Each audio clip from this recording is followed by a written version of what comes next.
ప్రస్తుతం మనతో పాటు ప్రముఖ ఆధ్యాత్మికవేత్త వేదిక్ ఆస్ట్రాలజర్ అవినాష్ దాస్ గారు మనతో ఉన్నారు. గురువు గారితో మాట్లాడాలి. నమస్కారం గురుగారు. నమస్కారం. ఓం నమ శివాయ.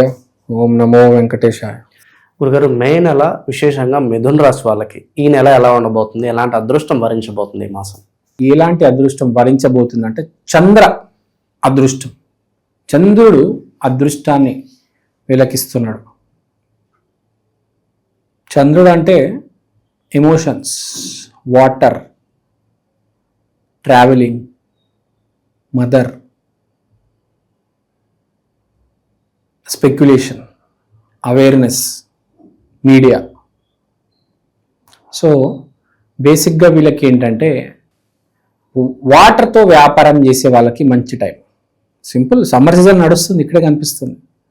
ఈ వాటర్ క్యాన్లు వేసేవాళ్ళు, వాటర్ ప్లాంట్లు ఉన్న వాళ్ళు, వాళ్ళకి నెల బాగుంటుంది. మళ్ళీ బోరేసి నీళ్ళు తీస్తారు, ట్యాంకర్లు పట్టుకొని అందిస్తారు. మంచి గిట్టుబాటు, మంచి టైం. వాటర్తో ఎవరైనా వ్యాపారం చేయగలిగితే మే నెలలో ఎస్పెషల్లీ మిథున రాశి వాళ్ళు మంచి సమయమే కనిపిస్తుంది. తర్వాత ఇంకోటి ఏంటంటే ఐసోలేషన్ని ప్రేమించడం. ఐసోలేషన్ అంటే ఒంటరితనాన్ని ప్రేమిస్తారు. ఈ మాసం శుక్రుడు 12వ ఇంట్లో ఉన్నాడు కాబట్టి ఎక్కడో ఒంటరితనం కనిపిస్తుంది.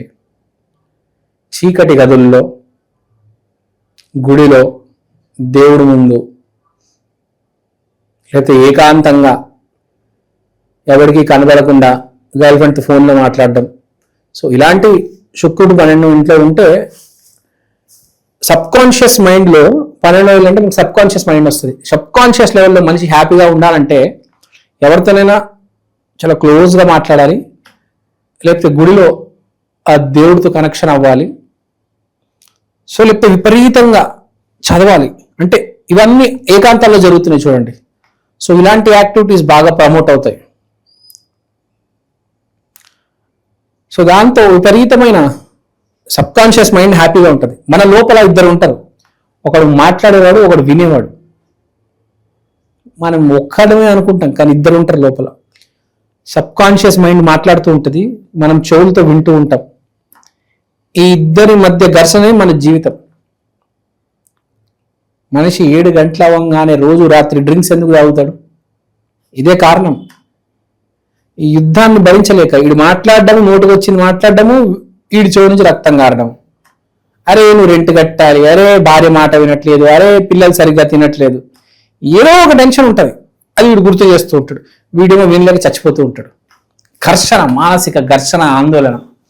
సో ఈ మాసం ఏముండవు, దాని ఏమో డైల్యూట్ అయిపోతాయి. రిలాక్స్, చిల్ అవుతారు ఈ మాసం. మీరు ఎవరిని ఎవరిని మాట్లాడుకోవడం, ఎవరిని పట్టించుకోకపోవడం, ఏకాంతం, ఒంటరితనం, టైం గడపడం. మనము చాలా మందిని చూస్తూ ఉంటాం. కుక్కలు పెంచుతారు, పిల్లిల్ని పెంచుతారు, గుళ్ళకి వెళ్తారు, ట్రావెలింగ్ చేస్తారు. ఎవరంటే వీళ్ళు చిరాకు వచ్చేసి అందరితో ఇంకా నాకు వద్దు, ఇంకెవరు వద్దు, ఇంక మనుషులు వద్దు నాకు అనుకున్న వాళ్ళు ఇంకా వాళ్ళ జీవితాన్ని ఆ కుక్కతో కానీ పిల్లితో ట్రావెలింగ్, కొంచెం వాళ్ళకి హీలింగ్ కావాలి. హీలింగ్ అయిన తర్వాత మళ్ళీ జనజీవన శ్రవంతిలోకి వెళ్ళిపోయి అన్ని కష్టపడ్డము, సంపాదించడం, మాట్లాడడము. కానీ ఎప్పుడైతే పిచ్చి వస్తుంది మనిషికి, ఇవన్నిటికి ఎడిక్ట్ అవుతాడు. మనం బేసిక్గా చూస్తూ ఉంటాం. కొంతమంది లేడీస్ పెళ్ళైన తర్వాత ముగ్గురితో బాగా గొడవ అయితే కుక్కని పట్టుకొని వాక్ వెళ్తూ ఉంటారు. అదొక హీలింగ్, రిలాక్స్. బేసిక్గా కుక్కల్ని, పిల్లల్ని పెంచే ఇదే. బాగా స్ట్రెస్ ఎక్కువగా కుక్కల్ని, పిల్లలు పెంచుతారు. వాళ్ళలో ఆనందాన్ని ఎత్తుక్కుంటారు. ఒంటరి పక్షులు చూడండి, చాలా మంది ఎవరితో మాట్లాడరు, కుక్కల్ని, పిల్లల్ని పట్టుకొని తిరుగుతూ ఉంటారు. ఎందుకంటే ఇదే కారణం. పడదు, ఎవరితో తట్టుకోలేరు, సైకలాజికల్గా డీల్ చేయలేరు. వదిలేసి అందరినీ ఫోన్ కూడా స్విచ్ ఆఫ్ చేసుకొని అలా రోడ్ల మీద తిరుగుతుంటారు కుక్కలతో, పిల్లలతో. ఒంటరితనంతో వచ్చే ప్రాబ్లం అది బేసిక్గా. కొన్ని రోజుల్లో హీల్ అయ్యాక మళ్ళీ బయటకు వచ్చేస్తారు. సో ఇప్పుడు ఆ టైం కనిపిస్తుంది. దట్ ఆ దశ దిశ కనిపిస్తుంది. ఈ మాసం కొంచెం కరెక్షన్. జాబర్స్కి యాజ్ యూజువల్గా ఉంటుంది. మానసికంగా కొంచెం ఒత్తిడి తగ్గి కొంచెం recreation, swimming pool, water sports ఇలాంటివి చేయడం అనేది జరుగుతుంది. సో మానసికంగా కొంచెం బాగుంది. ప్లస్ ఎవరైనా స్పెక్యులేషన్ ఈ స్టాక్ మార్కెట్లో ఇన్వెస్ట్మెంట్లు చేద్దామనుకుంటే వాళ్ళకి మంచి సమయం. అరే చాలా రోజులు అయిపోయింది, డబ్బులు ఉన్నాయి కానీ ఏమి చేయలేకపోతున్నాము, ఎక్కడ ఇన్వెస్ట్మెంట్ చేయాలి, ఎవరో ట్రేడింగ్ చేస్తున్నాడు వాడికి ఇవ్వడము, వాడు ఏం చేస్తాడు దాంతో తెలియదు మనకు, తీసుకొని పారిపోతాడా, మళ్ళీ కేసులు పెట్టాలి, ఇది అది అవన్నీ ఎందుకు, మనమే ట్రేడింగ్ నేర్చుకుందాము, మనమే ట్రేడింగ్ చేద్దాము, స్టాక్స్ కొందాము, ఈ కంపెనీ స్టాక్ రేపు పెరుగుతుంది, ఈ బిట్ కాయిన్ రేపు పెరుగుతుంది, కొందరైతే ఒక బెట్టింగ్ చేద్దాము, ఐపీఎల్ నడుస్తుంది. సో స్పెక్యులేషన్ అంటారు, అంటే నైట్కి డబ్బులు పెరగడం, అది స్టాక్స్ కావచ్చు, బెట్టింగ్ కావచ్చు, ఏదైనా ఇన్వెస్ట్మెంట్ కావచ్చు. సో ఇలాంటివి బాగా కనిపిస్తున్నాయి. ఇన్వెస్ట్మెంట్ అయితే జరుగుతుంది, నువ్వు దేంట్లో పెడతావు, నీ తెలివితేటలు, నీ ఆలోచనలు. స్టాక్స్లో పెట్టినా వస్తాయి, బెట్టింగ్లో రావచ్చు పోవచ్చు, వ్యాపారంలో చెప్పలేము.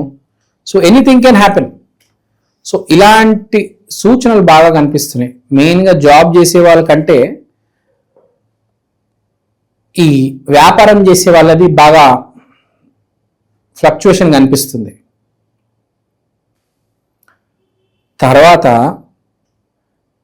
కష్టము అదృష్టము గురించి మాట్లాడదాం. ఇప్పుడు ఈ సమయంలో ఎవరైతే బాగా కష్టపడి ఎగ్జాములు రాసి ముందుకెళ్తారో వాళ్ళకి ఫ్యూచర్లో అదృష్టం, మంచి కాలేజీల్లో జాబులు, అదే మంచి కాలేజీల్లో సీటు, మంచి కంపెనీలో జాబు రాబోతుంది. అంటే మే నెలలో వీళ్ళకి కష్టపడే సమయం. మే నెలలో మిథున రాశి వాళ్ళు కష్టపడాలి. ఎగ్జామ్స్ అటెండ్ అవుతున్న స్టూడెంట్స్ బాగా కష్టపడి రాస్తారు. జాబ్ కోసం బాగా ఎవరైతే ట్రయల్స్ చేస్తారో, కష్టపడతారో వాళ్ళకి మంచి సమయం. అంటే కష్టపడడానికి మంచి సమయం. వచ్చే నెలలో మంచి రిజల్ట్. మీరు మేలో ఎగ్జామ్ రాస్తే మీకు జూన్లో రిజల్ట్, లేకపోతే జాబ్. సో ఇప్పుడు మే నెలలో మీరు చేయాల్సింది ఏంటంటే సింపుల్గా ఓపికతో, సహనంతో కష్టపడడం.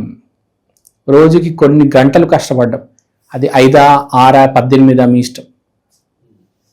సో బేసిక్గా ఇప్పుడు కష్టపడే టైము.